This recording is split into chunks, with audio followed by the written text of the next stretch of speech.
사도행전 1장 9절에서 12절의 말씀입니다. 사도행전 1장 9절부터 12절 말씀 제 성경책으로 신약성경 187면에 있습니다. 사도행전 1장 9절부터 12절의 말씀입니다. 한 절씩 교독하여 올리겠습니다. 이 말씀을 마치시고 그들이 보는데 올려져 가시니 구름이 그를 가리어 보이지 않게 하더라.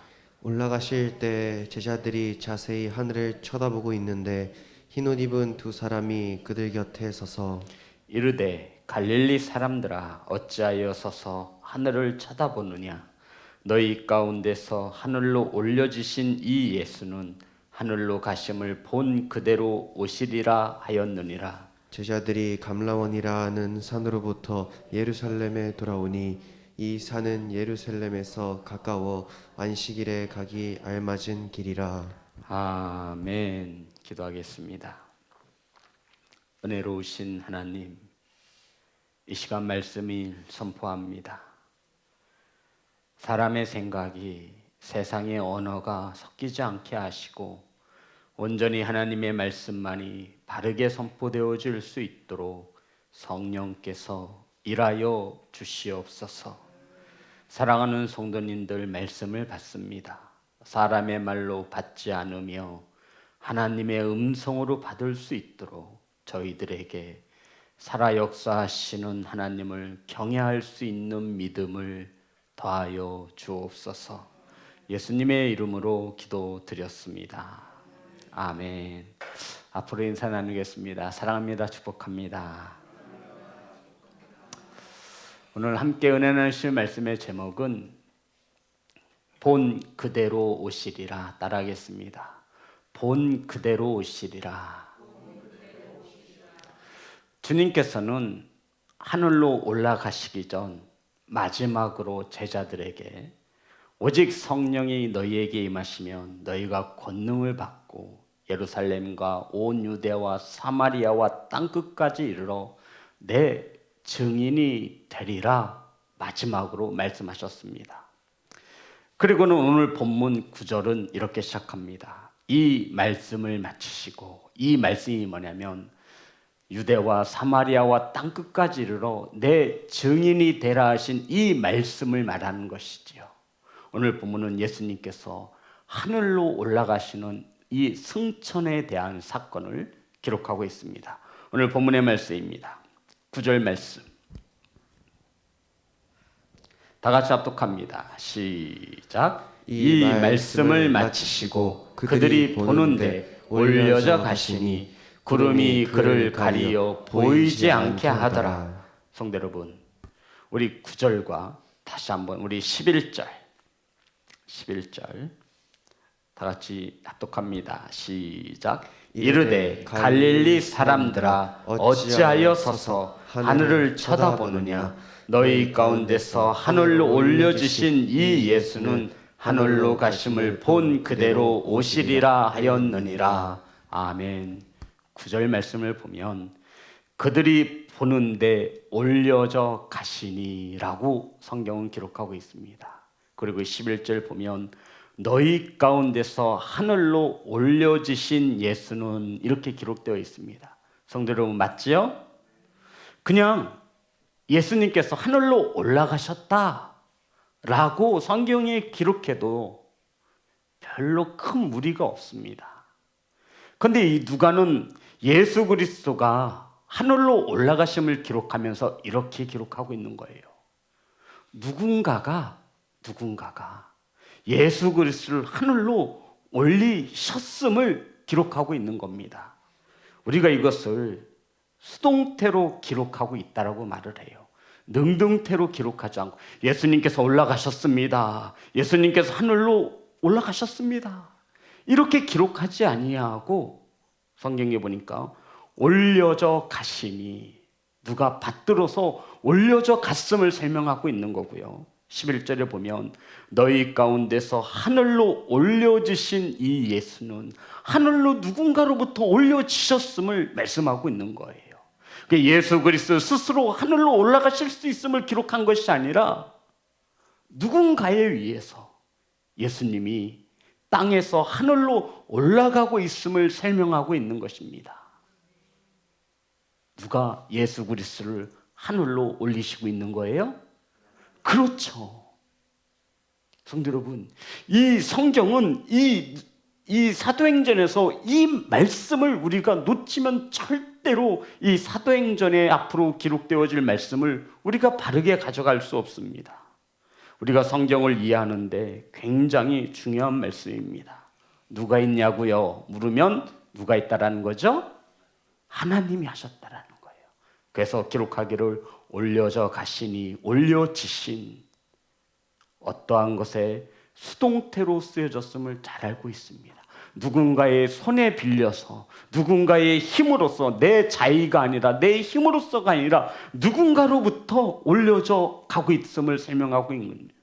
누가 올려주셨다고요? 하나님. 누가는 이렇게 말하고 싶은 거예요. 예수님이 동정녀 마리아의 몸을 통해서 아기 예수님으로 이 땅에 태어나시고 이 땅에 십자가에 달려 죽으신 후 3일 만에 다시 부활하셨다라는 거예요. 이거 예수님이 한 게 아니라 누가 했음을 말하고 있는 거죠? 하나님이 하셨음을 말하고 있는 거예요. 아버지의 주권에 따라 아버지의 뜻을 하나님께서 직접 이루고 계심을 말씀하고 있는 것입니다. 이러한 예수님께서 이 땅에서 모든 사역을 다 마치셨어요. 3일 만에 장사된 지 부활하셨어요. 그리고 그 또한 하나님의 뜻에 따라 다시 하늘로 올라가셨습니다. 아멘. 또한 하나님의 뜻에 따라 하늘로 올라가신 예수님은 다시 오실 것입니다. 이것을 말씀하고 있는 거예요. 누가 이루셨다라는 거죠? 하나님. 누구의 뜻을? 하나님이. 누구를 통해서? 예수 그리스도를 통하여. 아멘. 사랑하는 성도 여러분, 하나님의 주권이 저와 여러분의 삶 가운데 역사하시는 것을 믿으시기를 주의 이름으로 축복합니다. 우리는 하나님의 손아귀에 있어요. 이것을 주권이라 그래요. 하나님이 손바닥으로 엎으시면 우리의 인생이 엎어지는 것입니다. 하나님의 우리를 손에 올리시면 우리는 올려줄 수밖에 없는 존재입니다. 예수 그리스도가 하늘로 올라가시는 것은 하나님께서 직접 하나님 자신의 뜻을 이루셨음을, 예수 그리스도가 이 땅에서 모든 사역을 마친 것도 하나님의 뜻이었음을 누가는 오늘 본문을 통해서 기록하고 있는 것입니다. 그럼 저와 여러분, 이 땅에서 육신의 장막을 벗을 때 우리는 분명 천국 아니면 지옥으로 갈 것입니다. 누구의 뜻대로 이루어진다라는 거예요? 하나님 아버지의 뜻대로 이루어진다라는 거예요. 제자들이 하늘로 올라가신 주님을 빤히 쳐다보고 있었습니다. 그런데 흰옷 입은 천사가 이 제자들을, 이 사람들을 책망합니다. 너희들은 어찌하여 하늘만 쳐다보고 있느냐? 어떤 사람들아? 갈릴리 사람. 우리 지난 시간 왜 갈릴리 사람들아라고 한지 은혜를 받았죠.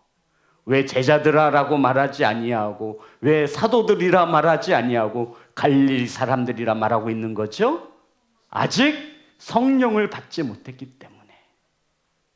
성령 받지 못한 사람은 세상의 사람들과 다를 바가 없다는 거예요. 사랑하는 성도 여러분, 우리가 성령 받은 사실을 우리는 어떻게 알 수 있습니까? 하나님을 나의 아버지라, 예수를 나의 구주라 고백하는 것을 보면 저와 여러분은 성령 받으신 줄 믿습니다. 자, 우리 본문 다시 한번 보겠습니다. 11절 말씀 다 같이 합독합니다. 시작. 이르되 갈릴리 사람들아 어찌하여 서서 하늘을 쳐다보느냐? 너희 가운데서 하늘로 올려주신 이 예수는 하늘로 가심을 본 그대로 오시리라 하였느니라. 천사들은 왜 하늘을 올라가시는 예수님을 바라보고 있는, 쳐다보고 있는 제자들을 책망하고 있는 것입니까? 성경 원어를 보면 주님, 이 천사들이 하늘로 올라가시는 예수님을 빤히 쳐다보고 있는 제자들을 책망하는 게 맞아요. 왜 책망하고 있죠, 성도 여러분? 좀 전까지만 해도 제자들은 때가 이때니까, 이스라엘을 회복할 때가 이때니까 라고 주님께 물었던 자들이에요. 우리 지난 시간 은혜 받은 거 기억나죠? 크로노스와 카이로스, 시기와 때, 이게 누구의 소관이라는 거예요? 아버지의 소관이라는 거예요. 그런데 이것을 누구들이 알려고 하는 거예요? 제자들이. 성도 여러분, 지금 이렇게 말씀이 이어져 오는 가운데 오늘 성경에서 말하고 있는 거죠. 너희들 왜 하늘만 쳐다보고 있느냐? 어떤 것을 책망하시는 거냐면 이스라엘의 회복에만 관심을 가졌던 이스라엘 백성들이에요. 예수 그리스도가 다시 부활했으니 이들의 상상이 얼마나 넘쳐났겠어요. 야, 이제야 드디어 이 로마의 정부를 무너뜨리고 이곳에 새로운 나라가 세워지는구나. 드디어 예수님이 만왕의 왕이 되시고 우리들은 한 자리씩 높은 출세의 길에 올라 잘 먹고 잘 살 수 있겠다라고 하는 기대감을 가지고 있어요. 근데 주님께서 뭐라고 말씀하세요? 너희 알 바니다. 딱 잘라 말씀하셨어요. 그리고 이제 제자들이 하늘만 쳐다보는 거예요. 주님께서 책망하고 있어요. 어찌하여 너희들 하늘만 쳐다보느냐? 이스라엘 땅에만, 자신의 높아짐에만 관심을 가졌던 제자들, 이것을 알고는 천사들이 어찌하여 너희들은 하늘만 쳐다보느냐? 이제 제자들은 하늘에 초점을 두고 있는 거예요. 이 땅에서 자신들이 먹고 살긴 틀렸으니 이제 예수님께서 부활하셔서 하늘로 올라가시는 모습을 보며 넋이 나간 거예요. 와, 우리 주 예수 그리스도가 진짜 하늘로 올라가시는구나. 성도 여러분, 신앙생활에서는 반드시 한쪽에 치우치면 건강하지 못한 신앙생활을 하게 되어 있습니다. 너무 하늘만 쳐다보는 이들이 있어요. 너무 영성 중요합니다. 정말 중요한 거예요. 그런데 이 세상은 바라보지도 않고, 이 가정은, 내 자녀들은, 내 삶의 터전은 돌보지도 않으며 오로지 하늘에만 관심이 있는 이들이 있어요. 또 반대로 하늘은 쳐다보지도 않고 이 땅만 바라보며 사는 이들이 있어요. 성경은 분명히 말합니다. 먼저가 하나님 나라이어야 합니다. 아멘. 우리 삶의 터전에도 우리가 해야 할 몫이 있고, 우리 이 공동체 안에서도 저와 여러분이 행해야 하는 사명이 있음을 기억하시기를 주의 이름으로 축복합니다. 내가 해야 할 일은 하지 않은 채 하늘만 쳐다보는 제자들, 이스라엘 땅의 회복에만 관심을 가졌던 제자들을 주님이 책망하시는 겁니다. 너희도 어찌해서 지금은 또 하늘만 쳐다보고 있는 것이냐? 사랑하는 성도 여러분, 너무 한쪽으로 치우치면 우리의 신앙이 건강하지 못하게 됩니다. 그래서 우리는 그리스도인들은 먼저가 하나님 나라이어야 하며, 아멘. 하나님께서 우리에게 허락하신 삶의 터전, 가정에서, 직장에서, 혹은 저와 여러분의 삶의 터전에서도 예배자, 그리스도인의 향기를 나타낼 수 있는 성도가 되시기를 주의 이름으로 축복합니다. 자, 11절 보겠습니다. 다 같이 합독합니다. 시작. 이르되 갈릴리 사람들아, 어찌하여 서서 하늘을 쳐다보느냐? 너희 가운데로 올라가신 이 예수는 하늘로 가심을 본 그대로 오시리라 하였느니라. 아멘. 성도 여러분, 중요한 것은요, 예수님께서 다시 오실 것이라는 것입니다. 믿으십니까? 그런데 어떻게 오시느냐죠. 성도 여러분, 다시 한번 말씀드릴게요. 주님이 다시 오시는데 어떻게 오시냐면, 오늘 말씀해 보면 본 그대로 오십니다. 그러니 이 땅에 자기가 예수 그리스도와 칭하는 많은 이들이 있어요. 이거 어떻게 된 거예요? 진짜예요, 가짜예요? 가짜예요. 그러면 그들은 왜 이런 거짓된 복음에, 다른 복음에 속아 넘어지고 있습니까? 그들이 못 배운 자들이 아니에요. 신학교 박사도 있고 교수들도 있어요. 사랑하는 성도 여러분, 주님은 본 그대로 다시 오심을 믿으시는 귀한 성도가 되시기를 주의 이름으로 축복합니다. 이 재림 예수 그리스도에 대하여 우리는 세 가지의 질문을 던져보면 됩니다. 정말로 오시는가? 그리고 언제 오시는가? 그리고 마지막 어떻게 오시는가? 첫 번째로 우리가 정말로 오시는가? 자, 우리 9장 보겠습니다. 사도행전 1장 9절입니다. 사도행전 1장 9절 말씀. 다 같이 합독합니다. 시작. 이 말씀을 마치시고 그들이 보는데 올려져 가시니 구름이 그를 가리어 보이지 않게 하더라. 아멘. 성도 여러분, 그들이 보고 있어요. 한 사람이 아니죠. 예수님이 하늘로 올라가실 때 그들이 많은 이들이 보고 있었다라는 것입니다. 목격자가 있었다라는 거예요. 자, 그리고 고린도전서 15장 6절 말씀입니다.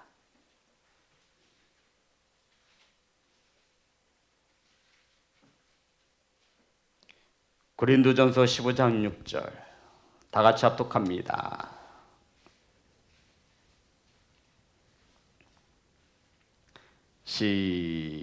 고린도전서 15장 6절입니다. 시작. 그 후에 500여 형제에게 일시에 보이셨나니 그 중에 지금까지 대다수는 살아있고 어떤 사람들은 잠들었으며 500여 명에게도 보이셨습니다. 무엇을 말하냐면 예수 그리스도가 하늘로 올라가신 것은 역사적 팩트, 사실임을 기록하고 있는 거예요. 나 혼자가 증인이 아니라 500명, 그들도 예수 그리스도가 부활하시고 하늘로 올라가신 것을 보았다라고 말하고 있는 것입니다. 역사적인 사실이다. 고로 다시 오신다 말씀하신 예수 그리스도 다시 오신다. 아멘. 이것 또한 사실임을 기록하고 있는 것입니다. 사랑하는 성도 여러분, 예수님이 하늘로 올라가신 이 승천이 역사적 사실이라면 예수님께서 이 땅에 다시 오시는 재림도 역사적 사실인 것을 믿는 교회와 성도가 되시기를 주의 이름으로 축복합니다. 이 재림 예수 그리스도를 믿는 것은 우리 그리스도인들에게 굉장히 중요합니다.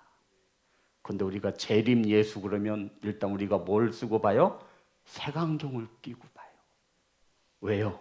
왜 그렇죠, 성도 여러분? 하도 이단들이 이것 가지고 장난질을 쳐놔서 그래요. 성도 여러분, 새하늘과 새 땅 얼마나 아름다운 말이에요. 근데 이것을 신천지에게 빼앗긴 거예요. 신천지가 무슨 말이에요? 새하늘과 새 땅이에요.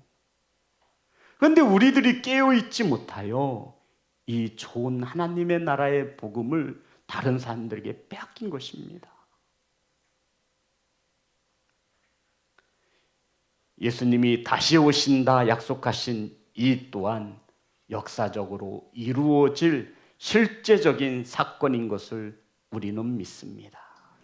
사랑하는 성도 여러분, 두 번째, 예수님이 오시는데 언제 오시는가? 언제 오시는가? 저는 이 물음에 이렇게 설명해 드리고 싶어요. 우리 선생님들, 우리 자녀들 시험 기간이 되면 선생님이 들어와서 학생들에게 시험지를 다 나눠줍니다. 이렇게. 이게 초림 예수예요. 예수님이 오셔서 우리 수많은 이들에게 시험지를 나눠주셨어요. 그리고 시간이 되면 어떡하죠?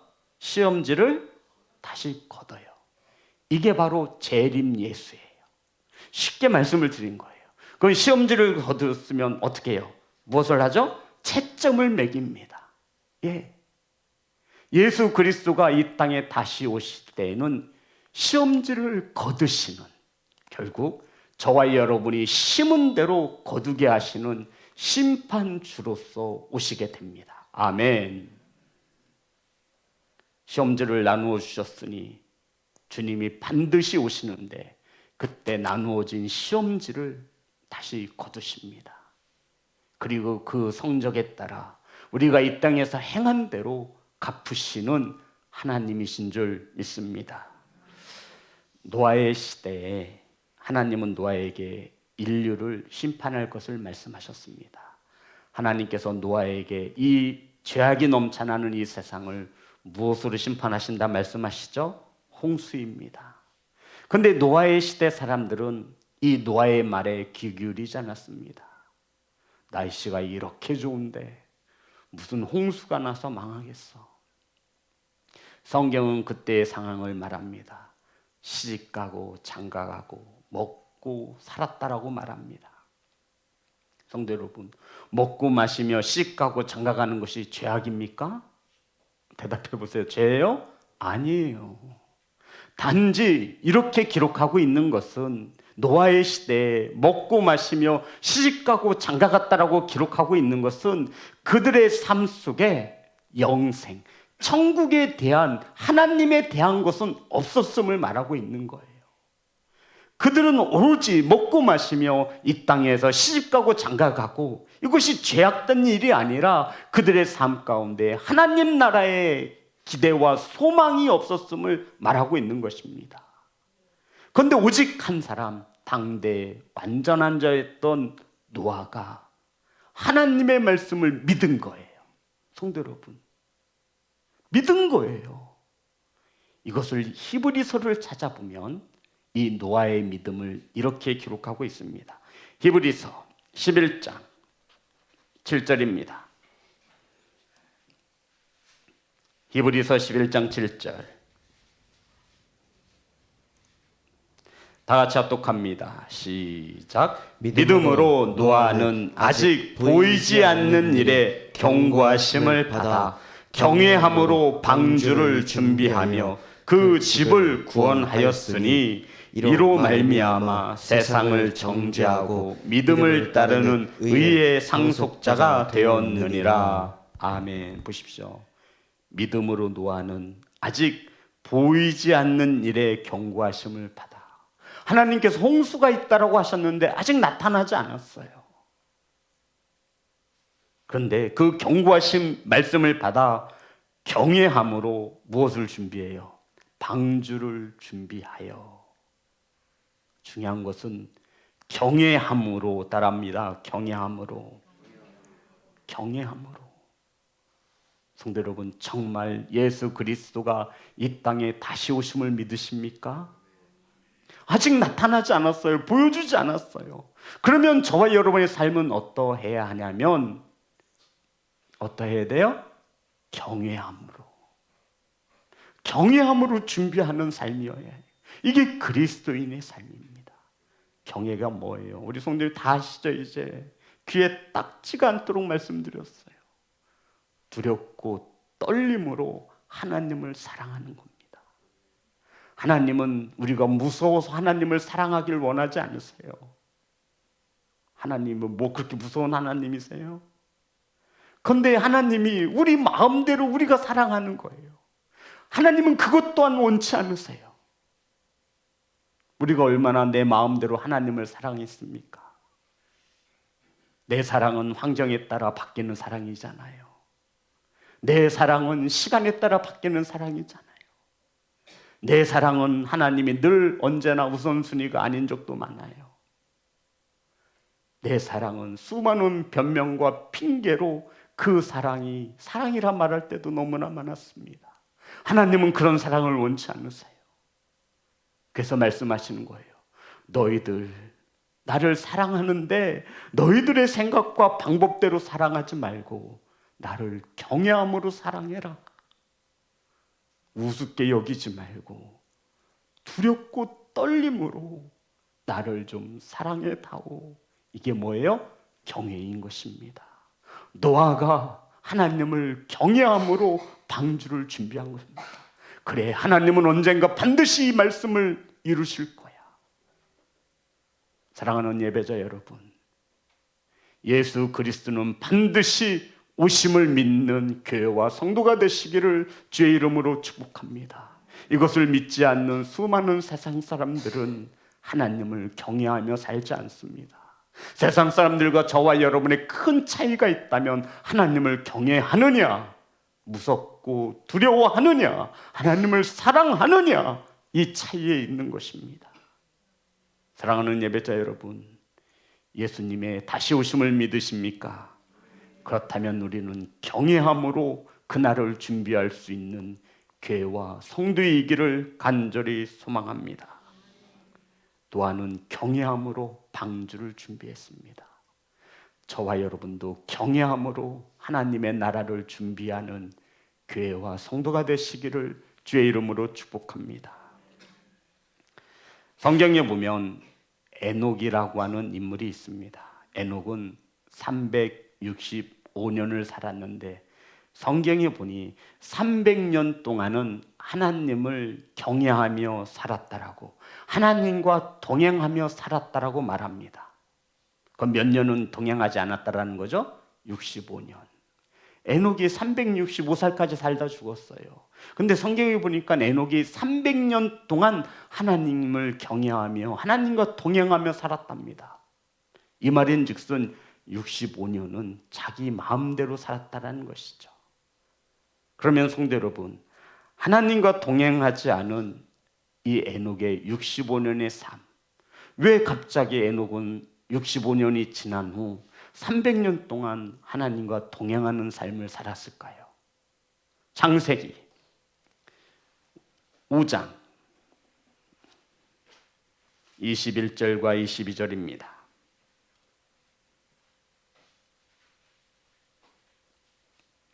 창세기 5장 21절부터 22절.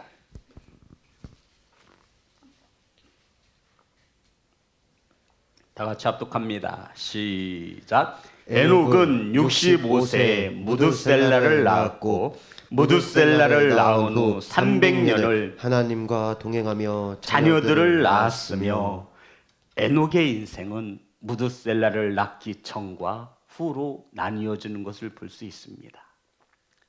에녹이라고 하는 이름은 성경 원어를 보면 교수하다, 가르치다, 증언하다라고 하는 이름을 가지고 있어요. 이게 에녹의 뜻이에요. 에녹은 65살에 아들 무드셀라를 얻었습니다.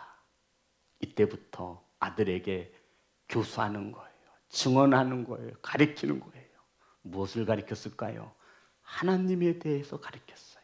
성도 여러분, 무드셀라의 이름의 뜻을 아십니까? 네? 이 자녀가 죽으면 심판이 임한다. 이것이 무드셀라 이름의 뜻입니다. 하나님께서 에녹의 아들 이름을 무드셀라라고 지으라 하셨죠. 에녹은 무드셀라를 부를 때마다 너가 죽으면 하나님의 심판이 임한다. 이게 무드셀라예요. 아들을 얻자마자 에녹은 다르게 살았습니다. 하루하루를 최선을 다해 하나님을 경외하며 동행하며 살았습니다. 왜요? 무드셀라가 죽으면 하나님의 심판이 임한다. 무드셀라야, 무드셀라야. 자녀의 이름을 부를 거 아니에요. 내가 죽으면 하나님의 심판이 임한다. 그러니 이 에녹은 하루를 허투루 살 수 없었던 것입니다. 그래서 이 에녹이 무드셀라를 65세에 낳은 후 300년 동안 하나님을 경외하며 하나님과 동행하며 살았다라고 성경은 기록하고 있습니다. 사랑하는 성도 여러분, 무드셀라가 성경에서 가장 오래 산 사람이에요. 몇 살까지 살았죠? 969세. 하나님께서는 왜 무드셀라를 이렇게 오래 살게 하셨을까요? 답은 나오죠. 무드셀라가 죽으면 이 땅에 뭐가 임해요? 심판이 임하는 거예요. 그래서 무드셀라가 969세에 죽었을 때 노아의 홍수의 심판이 임합니다. 하나님은 900년 넘도록 기다리신 거예요. 한 영혼이라도 돌아오기를 바라며. 성도 여러분, 이게 바로 하나님의 뜻이었습니다. 저와 여러분, 예수 그리스도가 다시 오심을 믿으십니까? 그렇다면 하나님과 동행하시는 성도의 삶을 살아야 합니다. 그것은 경외하는 삶입니다. 하나님을 경외하는 자가 천국을 준비하게 되어 있습니다. 사랑하는 성도 여러분, 그러면 왜 성경은 예수님의 재림을 약속하셨습니다. 믿으십니까? 이 재림을 기다리라 말씀하고 있습니까? 그렇다면 재림은 도대체 언제 임하는 것입니까? 마태복음 24장 4절부터 7절의 말씀입니다. 자, 종말의 때를 말하고 있죠. 마태복음 24장 4절부터 7절 말세에 대하여 말하고 있습니다. 다 같이 합독합니다. 시작. 예수께서 대답하여 이르시되 너희가 사람의 미혹을 받지 않도록 주의하라. 많은 사람이 내 이름으로 와서 이르되 나는 그리스도라 하여 많은 사람을 미혹하리라. 난리와 난리 소문을 듣겠으나 너희는 삼가 두려워하지 말라. 이런 일이 있어야 하되 아직 끝은 아니니라. 민족이 민족을, 나라가 나라가 대적하고 일어나겠고 곳곳에 기근과 지진이 있으리니. 성도 여러분, 이 본문을 쭉 읽다 보면 말세에 나타날 징조를 4가지를 성경은 기록하고 있습니다. 환난과 기근과 전쟁과 지진입니다. 4가지가 뭐라고요? 환난과 전쟁과 기근과 지진을 말하고 있습니다. 자, 그렇다면 2000년 전에 전쟁과 환난과 기근과 지진이 있었을까요? 없었을까요? 있었어요. 1000년 전에는요? 그럼 도대체 말세의 종말은 언제 오는 거예요? 오늘 저와 여러분이 살아가고 있는 이 시대에 전쟁이 있어요, 없어요? 그럼 말세네요. 환난 있어요, 없어요? 지진은요? 기근은요? 그럼 도대체 언제가 말세란 얘기예요, 성도 여러분? 참으로 성경을 바르게 보지 못하는 이들이 많이 있습니다. 사랑하는 성도 여러분, 이 본문에서 말하는 것은, 이 징조를 기록한 것은 세상의 끝이 온다는 카이로스, 시기와 때를 말하고 있는 것이 아니에요. 카이로스와 크로노스, 이것은 주님께서 너희 알 바 아니다라고 분명히 말씀하셨어요. 그럼 무엇을 말하냐면 이것을 보여주신 까닭은 이렇습니다. 이 땅의 것들은 영원하지 않음을 말씀하고 있는 거예요. 전쟁, 환난, 기근, 지진, 우리들이 이 땅의 것을 소유하려고 몸부림치며 살아갈 때 말세가 언제냐면 이 땅에 영원하지 않은 것들을 우리들이 소유하려 한다는 거예요. 하나님 나라 영생에는 관심이 없고 천국에는 관심 없고 이 땅의 것이 영원할 줄 알고 살아가는 우리들에게 하나님께서는 환난을 통해, 전쟁을 통해, 기근을 통해, 지진을 통해 나타내 보여주시는 것입니다. 잊지 말아라. 전쟁을 볼 때마다 이 땅의 것은 영원한 것이 없음을 나타내주고 있는 거예요. 환난을 주시며 말씀하고 있는 거예요. 이 땅은 영원하지 않다라는 거예요. 지진을 나타내시며 보여주시는 거예요. 이 땅은 심판이 임할 것이라는 거예요. 사랑하는 예배자 여러분, 그렇다면 우리 그리스도인들은 어떻게 살아가야 합니까? 경외함으로 천국을 준비하며 살아가야 한다는 거예요. 예수 그리스도가 다시 오실 것을 믿기 때문입니다. 주님 다시 오심을 믿는 그리스도인들은 하루하루가 경외하는 삶이어야 합니다. 그리고 준비하는 삶이어야 하는 거예요. 주님께서 처음 오실 때 자신을 드러내지 않으셨죠. 하나님의 아들인 것을 감추셨습니다. 그런데 주님 다시 오실 때 재림 때는 공개적으로 오십니다. 요한계시록 1장 7절 말씀입니다. 깊게는 들어가지 않겠습니다. 요한계시록 1장 7절.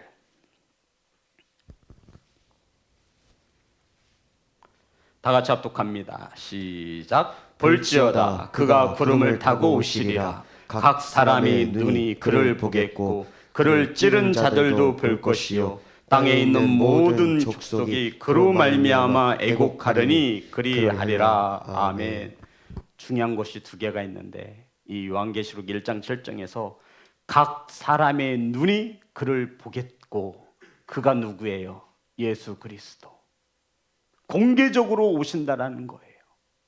각 사람들의 눈이 예수를 볼 수 있다라는 거예요. 각 사람들이에요. 특정한 사람들이 아니에요, 성도 여러분. 그런데 찌른 자도 볼 것이고 땅에 있는 모든 족속이 볼 것이래요. 구원받은 자들만 보는 게 아니에요. 구원받지 못한 자들도 보는 거예요. 공개적으로 오신다라는 거예요. 그러니 거짓 교사와 이단들이 언제 몇 월 며칠 몇 시 시간까지 정하고 이곳에 임한다라고 말하는 것은 참으로 어리석은 거죠. 왜요? 주님이 오실 때는 어떻게 오시는 거예요? 각 사람들이 눈으로 볼 수 있도록 오신다라는 거예요. 그냥 어떻게 공개적으로 오시는 거예요. 비밀리에 오시는 게 아니에요. 우리 눈으로 볼 수 있을 것으로 주님이 오신다라고 말씀하고 있는 거예요. 그때 모든 사람들이 무엇을 하죠? 애곡합니다. 어떤 사람들이 애곡을 할까요, 성도 여러분? 모든 족속의 그로 말미암아 애곡하리니. 성도 여러분, 모든 족속이에요. 구원받지 못한 어머니는 분명히 울 겁니다. 자녀들의 죽음을 보고 울 부모들은 분명히 있을 겁니다. 사랑하는 아내가 주님 앞에 서는 것을 보며 모든 족속이 울 것입니다.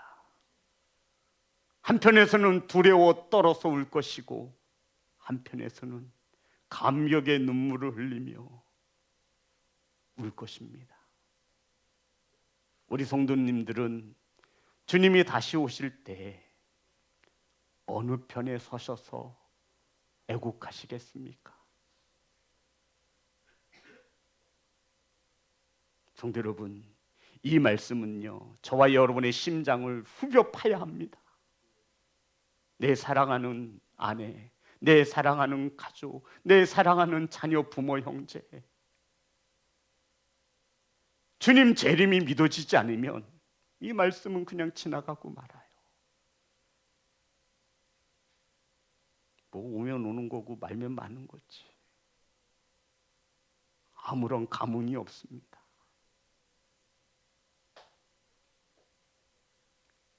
사랑하는 성도 여러분, 모든 족속이 애곡하리니 저와 여러분은 눈물을 흘리실 때 주님 보심에 기뻐할 수 있는 눈물이기를 소망합니다. 두렵고 떨려서 우는 것이 아니라 정말로 하나님의 말씀대로 이루어졌구나. 내가 이 땅에 살아가며 기쁨으로 준비했던 삶의 결실을 맺음을 보고 저와 여러분은 기뻐하며 눈물을 흘릴 수 있기를 소망합니다. 이러한 성도가 되기 위하여 우리는 준비하는 삶을 살아야 한다는 것입니다. 두 번째로 예수님은 구름 타고 오십니다. 아멘 합시다. 구름 타고 오시는 예수님을 각 사람들은 자신들의 눈으로 볼 것입니다. 믿는 자든 믿지 않는 자든 모두 다 볼 것입니다. 약속대로 주님은 반드시 오십니다. 그러면 주님께서는 왜 우리에게 다시 오신다라고 미리 말씀해 주셨을까요, 성도 여러분? 부끄럽지 않은 구원을 얻으라고, 준비하라고. 그리고 마지막 이 말씀을 성취하기 위해서입니다. 성도 여러분, 이 말씀을 성취하기 위해서 주님은 반드시 다시 오셔야만 합니다. 마태복음 24장 14절 말씀입니다.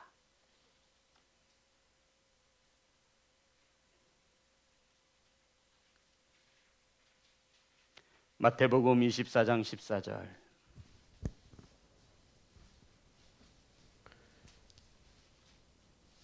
다 같이 합독합니다. 시작. 이 천국 복음이 모든 민족에게 증언되기 위하여 온 세상에 전파되리니 그제야 끝이 오리라. 아멘. 이 말씀을 성취를 위하여 주님이 마지막으로 하신 말씀이 뭔지 아시죠? 오직 성령이 너희에게 임하시면 너희가 권능을 받고 예루살렘과 온 유대와 사마리아와 땅 끝까지로 내 증인이 되리라 하시니라. 아멘. 이 말씀을 하신 이유가 뭐예요? 마태복음 24장 14절. 이 천국 복음이 저와 여러분을 통하여 모든 민족에게 증언되기 위하여 온 세상에 전파되리니 그제야 무엇이 오리라? 끝이 오리라. 주님은 이 말씀을 성취하시기 위하여 하늘로 올라가시기 전 온 유대와 사마리아와 땅 끝까지로 내 증인이 되라 말씀하신 것입니다. 성도 여러분, 진정한 마지막 날은 이 땅의 땅 끝까지 복음이 증거되어질 때입니다. 그러니 전쟁, 기근, 지진, 환난, 이것은 때와 시기와 관련이 있는 것이 아닙니다. 또한 주님은 때와 시기에 대하여 너희가 알 바 아니다라고 분명히 못을 박으셨습니다. 거짓된 규례에 속지 않기를 간절히 소망합니다. 이 땅은 영원하지 않으며 우리에게 예비된 처소가 준비되어지고 있음을 믿으시기를 주의 이름으로 축복합니다. 주님께서 말씀하셨잖아요. 내가 뭐하러 가신다라고요? 너희를 위하여 처소를 예비하러 가신댔어요. 그 예비한 처소가 다 만들어지면 이 땅에 다시 오신다라고 말씀하셨거든요. 사랑하는 성도 여러분, 언제 주님께서 다시 오실 줄 모르니 기름을 준비한 지혜로운 자녀들처럼 준비하시기 바랍니다. 하루하루를 하나님을 경외하는 예배자로 살아갈 때 그날이 와도 우리는 두렵고 떨지 않으며 주 앞에 나와 기쁨의 눈물을 흘릴 것입니다. 사랑하는 성도 여러분, 주님은 본 그대로 오십니다. 그것을 믿으신다면 가정에서부터 내 자녀들에게 예수 그리스도의 증인된 삶을 사시기 바랍니다. 내 가정의 아내와 남편에게, 부모 형제에게 복음을 전하셔서 그들이 두려움의 애국이 아니라 기쁨의 애국을 할 수 있는 그러한 예배자로 바로 세우시는 교회와 성도가 되시기를 주님의 이름으로 축복합니다. 우리 하나님